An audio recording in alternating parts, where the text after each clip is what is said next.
श्री गणेशाय नमः। अथः तृतीयस्कन्धे दशमोऽध्यायः। जन्मेजय उवाच।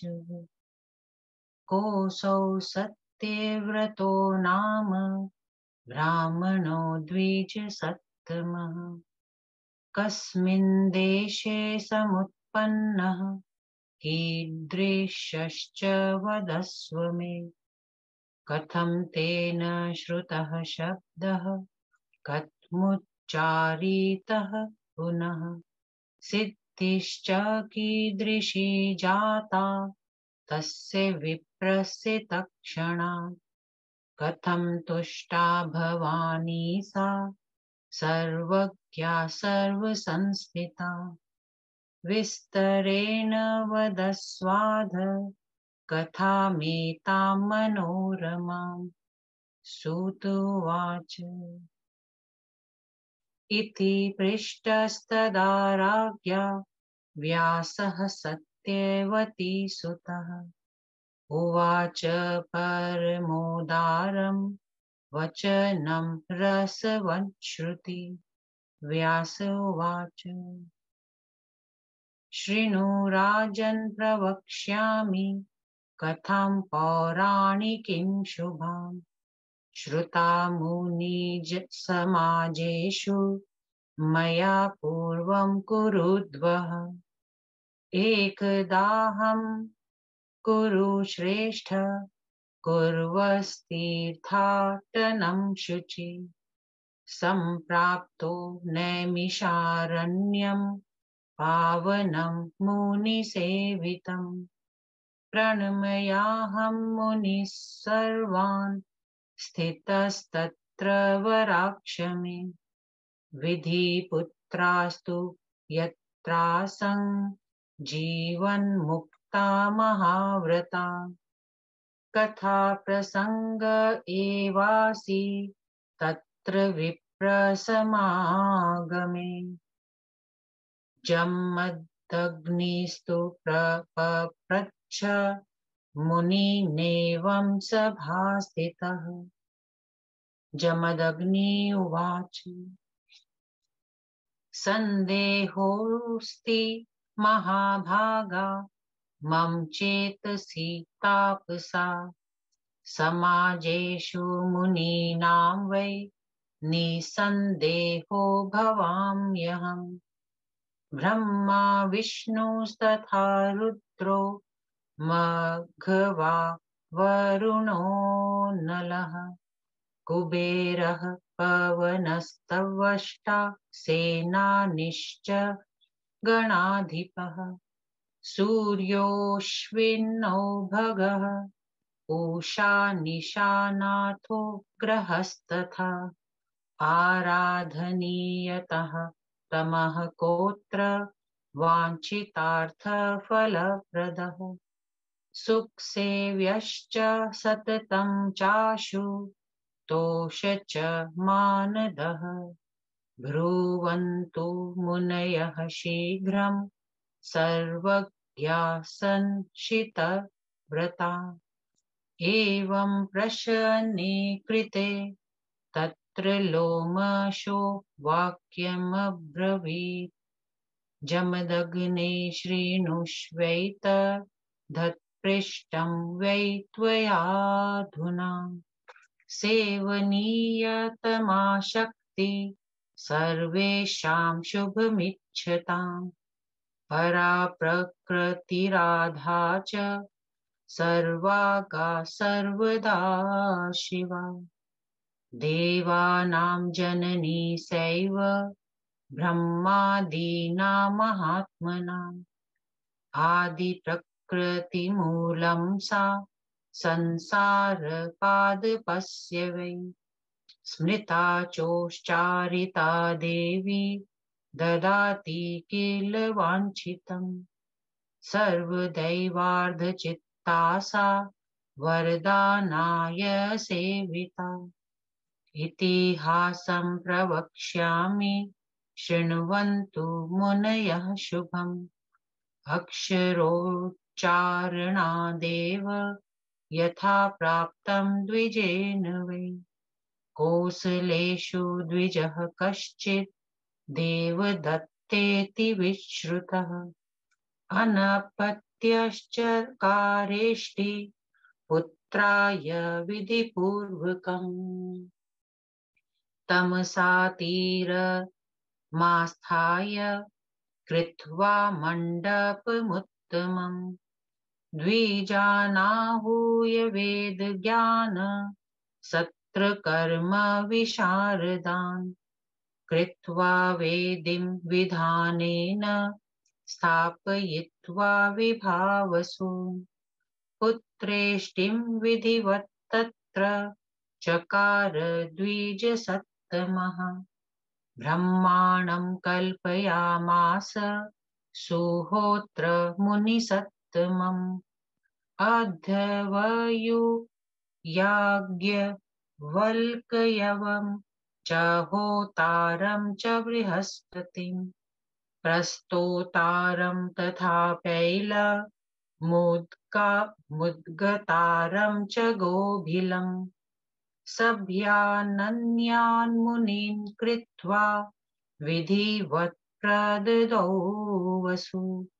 उद्गता सामगः श्रेष्ठः सप्तस्वरसमन्वितम्।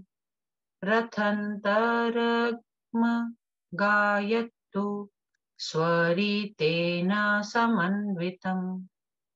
तदास्य स्वरभङ्गोऽभूत् कृते श्वासे मुहुर्मुहुः। देवदत्तश्चुकोपाशु गोभिलं प्रत्युवाचः। मूर्खोऽसि मुनिमुख्याद्य स्वरभङ्गस्त्वया कृतः। काम्यकर्माणि सञ्जाते पुत्रार्थं यजतश्च मे। गोभिलस्तु तदोवाच देवदत्तं सुकोपितः। मूर्खस्ते भविता पुत्रः शठः शब्दविवर्जितः।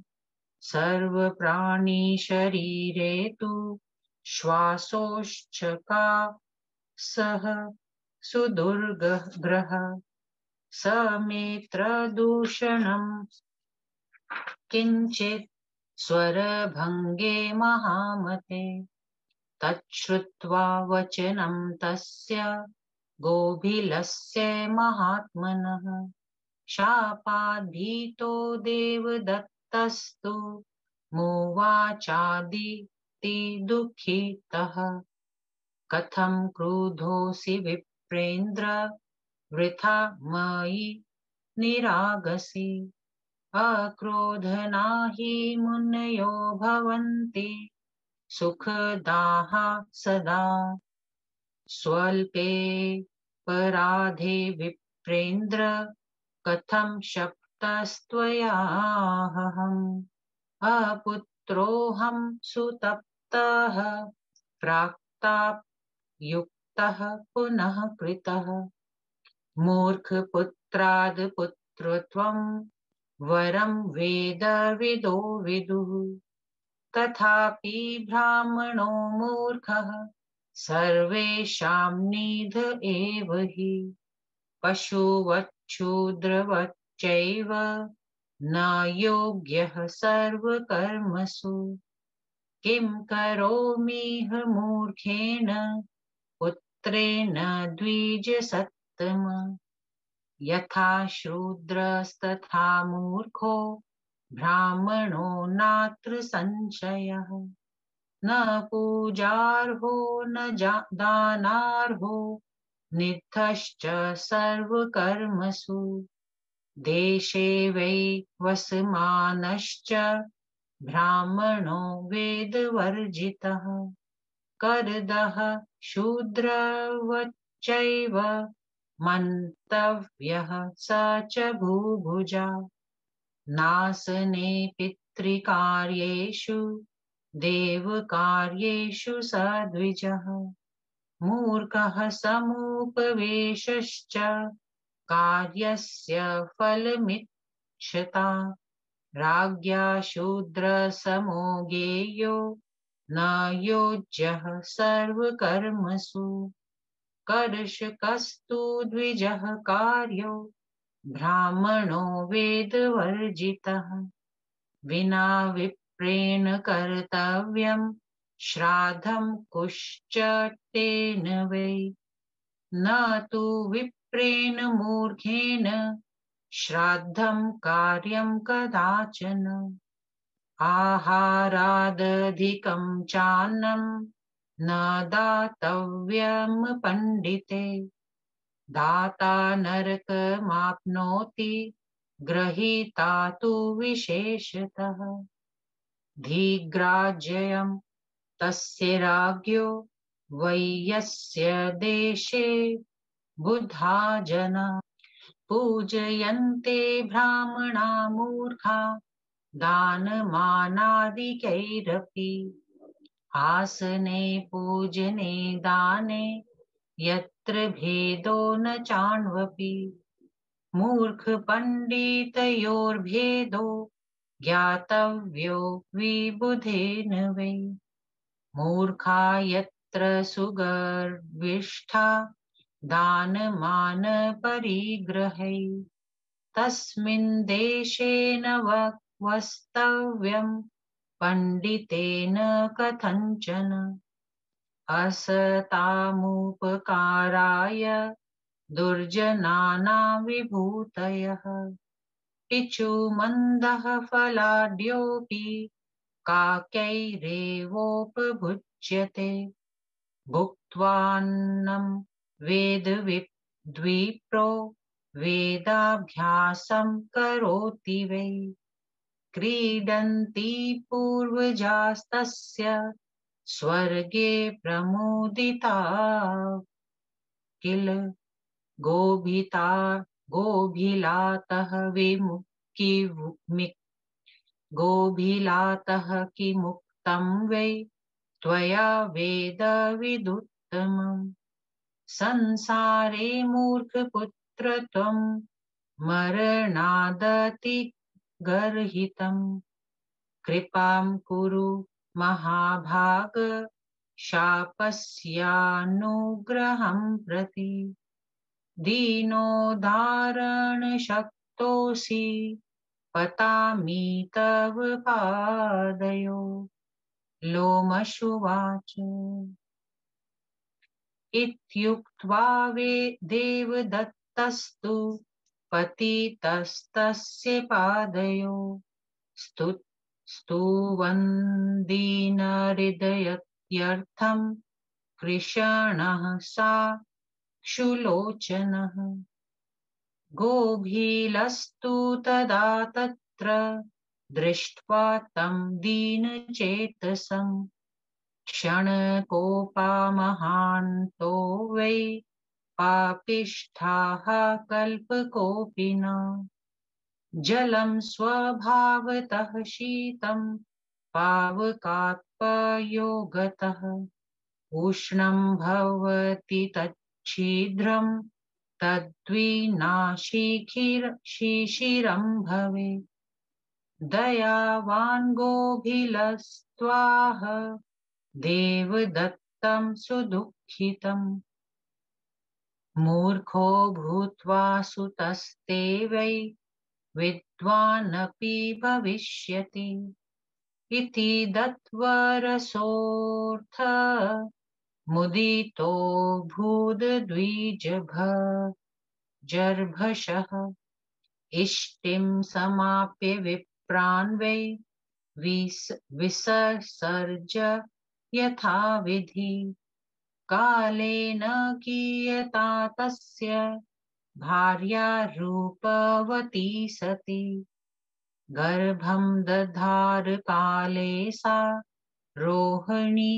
रोहिणी समा गर्भाधानादिकं कर्म चकार विधिवत् द्विजः पुंसवन् विधानं च शृङ्गारकरणं तथा सीमन्तो नन्ययं चैव कृतं वेदविधानतः दद्दो दानादिमुदितो मत्वेष्टिं सफलां तथा शुभे सुषुवे पुत्रं रोहिणी युते दिने लग्ने शुभेत्यर्थं जातकर्म चकार सः पुत्रदर्शनकं कृत्वा नामकर्म चकार च उत्तथ्य इति पुत्रस्य कृतं नाम पुराविदा स चाष्टमे तथा वर्षे शुभे वै शुभवासरे तस्योपनयनं कर्म चकार विधिवत् पिता वेदमध्यापयामास गुरुस्त्वं वैव्रते स्थितम् नोचचार तथोतथ्यः संस्थितो मुक्तवत्तदा बहुधा पाठितः पित्रा न दधार मतिं शठः मूढवत्तिष्ठतेत्यर्थं तं शुशोच पिता तदा एवं कुर्वन् सदाभ्यासं जातो 12 वार्षिकः न वेद विधिवत् कर्तुं सन्ध्यावन्दनकं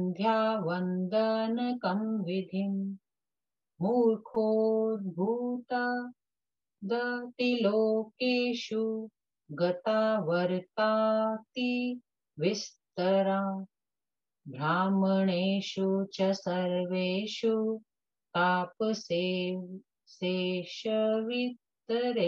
च जहास लोकस्तं विप्रं यत्र तत्र गतं वने पिता माता निनिन्दाथ मूर्खं तमतिभर्तयसन् निन्दितोऽथ जनैः कामं पितृभ्यामथ बान्धवे वैराग्यमगमद्विप्रो जगाम वनं पयसौ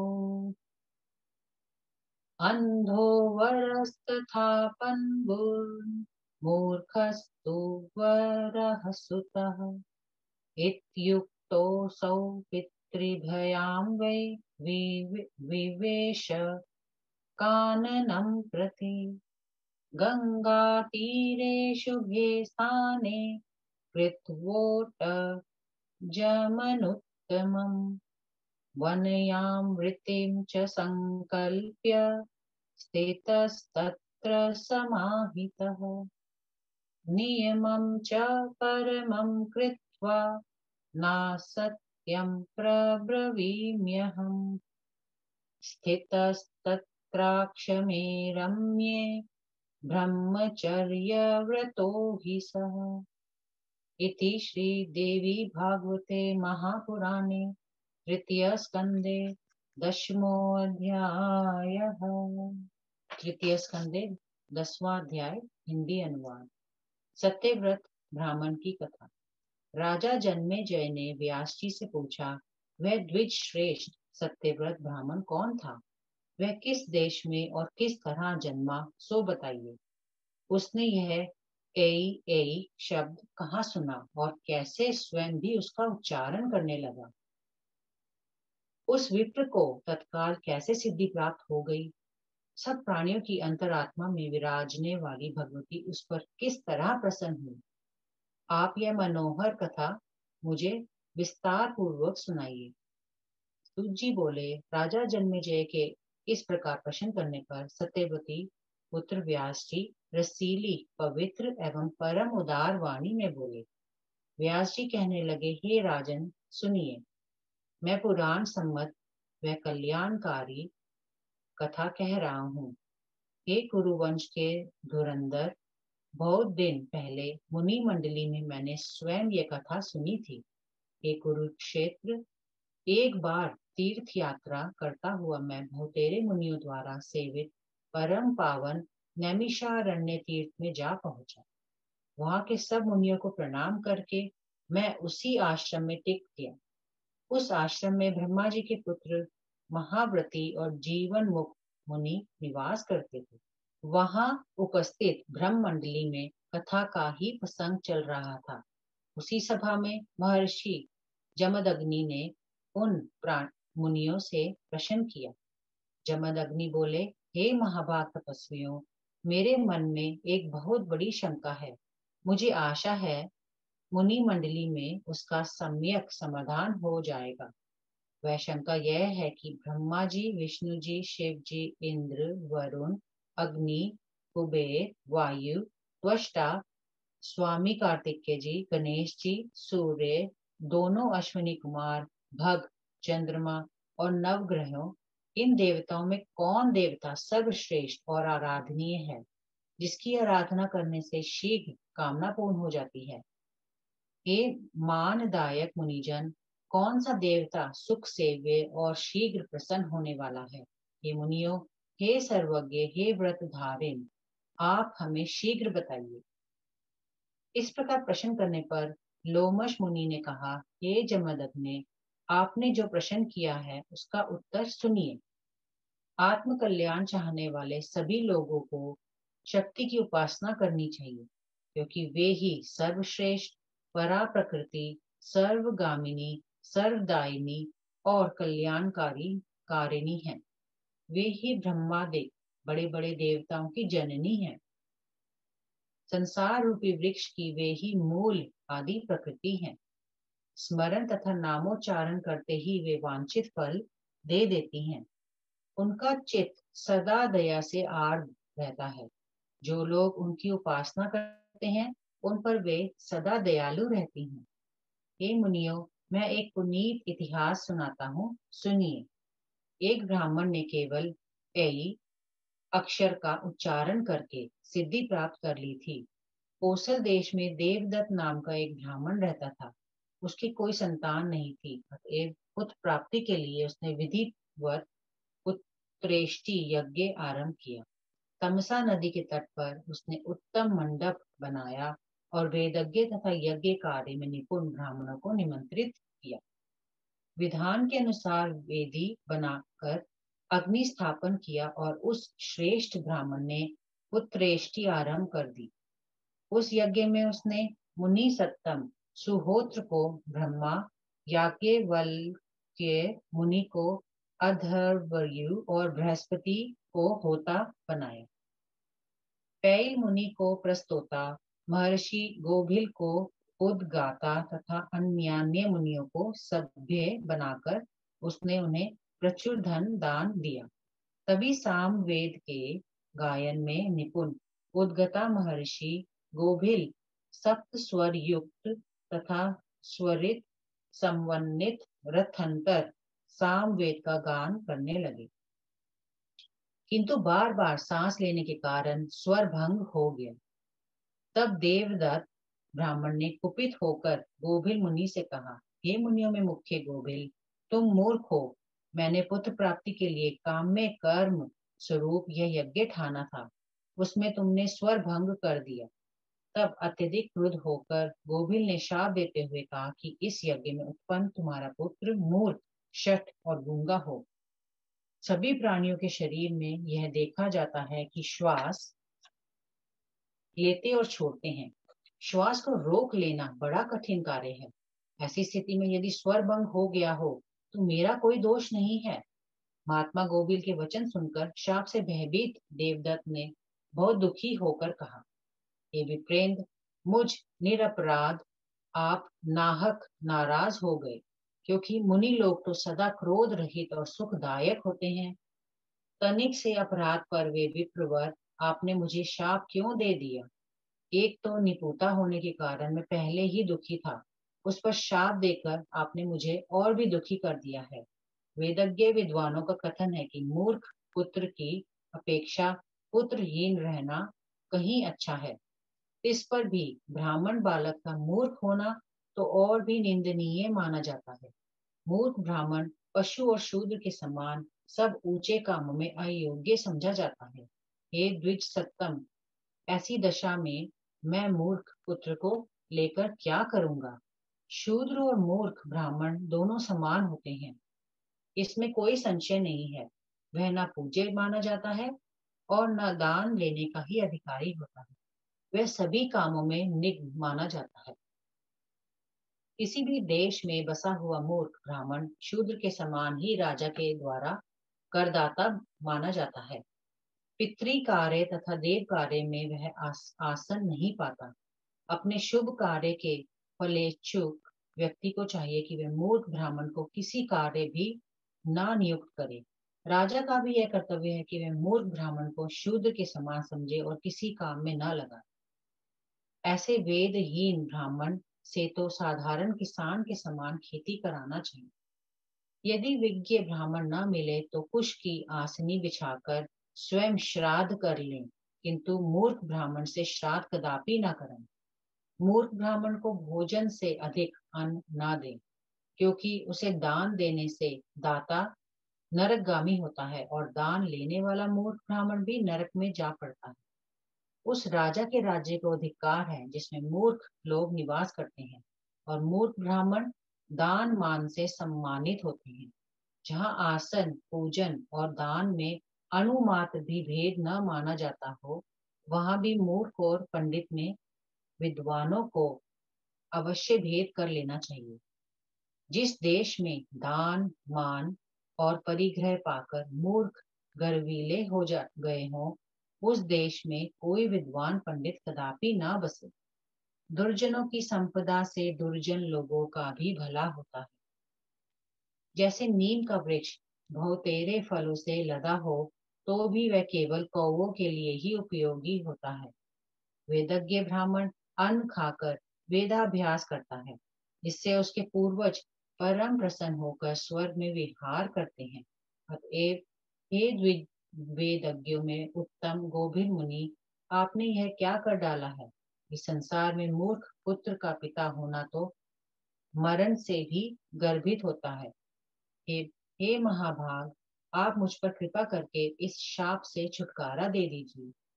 आप मुझ दीन जन का उद्धार करने में समर्थ हैं। मैं आपके पांव पड़ता हूँ। लोमश मुनि बोले। ऐसा कहकर देवदत्त गोभिल मुनि के चरणों में लौट गया। वह अतिशय दीन तथा असहाय हो और आंसू में आंसू भर के स्तुति करने लगा।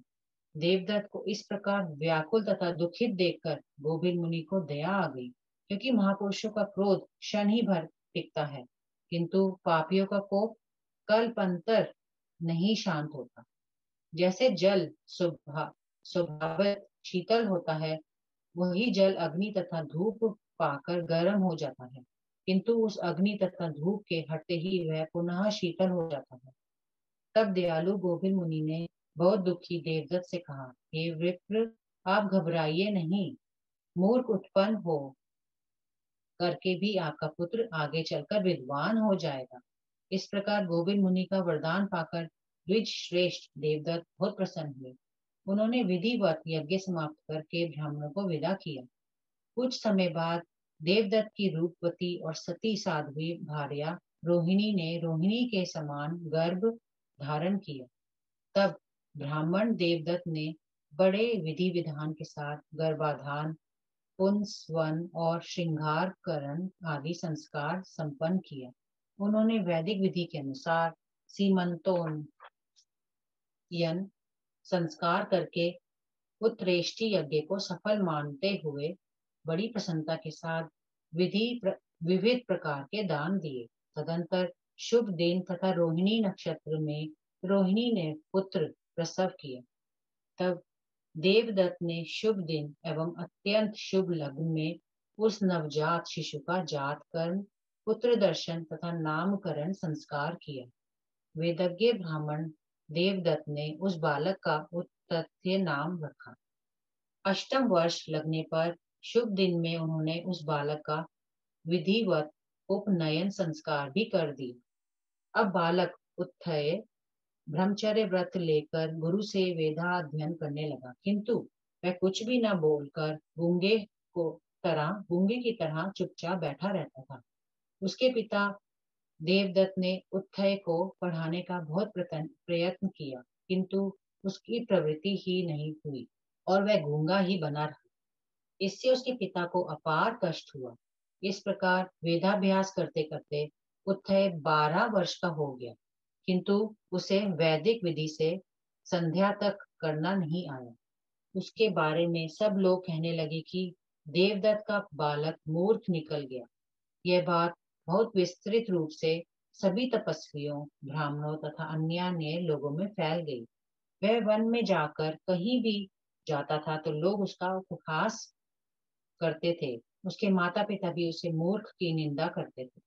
इस प्रकार जब उसने देखा कि सब लोग, बंधु बांधव और माता पिता भी मेरा तिरस्कार करते हैं, तो उसके मन में वैराग्य जागृत हुआ और वह घर छोड़कर वन में चला गया। उसके माता पिता बराबर यही कहा करते थे कि अंधा और पंगु ही पुत्र हुआ होता तो अच्छा था, लेकिन इस बालक का मूर्ख निकलना अच्छा नहीं हुआ। माता पिता की यह बात सुनकर उसके हृदय को बड़ी चोट पहुंची, जिससे वह बीहड़ जंगल में चला गया। वहां वह गंगा तट के एक उत्तम स्थान में अच्छी सी कुटिया बनाकर वन्य वृत्ति से जीवन यापन करने लगा। अब उसने झूठ न बोलने का व्रत भी ले लिया और ब्रह्मचर्य व्रत निभाता हुआ उसी रमणीक कुटिया में रहने लगा। इति श्रीदेवी भागवते महापुराणे तृतीय स्कंदे भाषाटीकायां दशमो अध्याय। ओम श्री दुर्गा देव्यै नमः।